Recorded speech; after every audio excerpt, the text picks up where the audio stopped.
Gzim Morina. Gzim Morina, pozita e vështirë. Fillimin e ndeshjes e patën të mbar.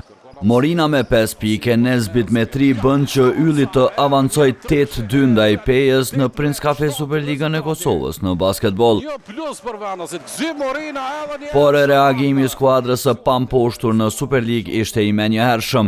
Peja arriti ta marrë avantazhin pas 6 minutave, duke u shkëputur madje deri në 9 pikë.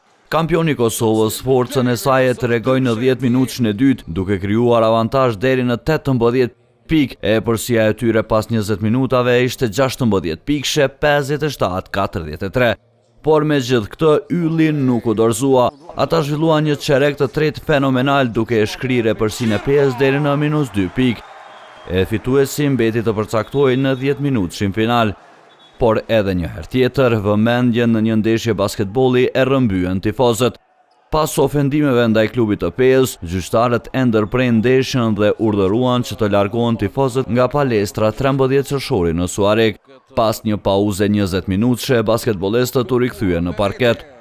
Ylli arriti të afrohet deri në -2 pikë ndaj Pejës, megjithatë ekipi nga Karagaçi arriti të largohet me fitore. Rezultati përfundimtar ishte 95-90. Më meritori në fitoren e Pejës ishte Justin Davis, i cili realizoi 27 pikë.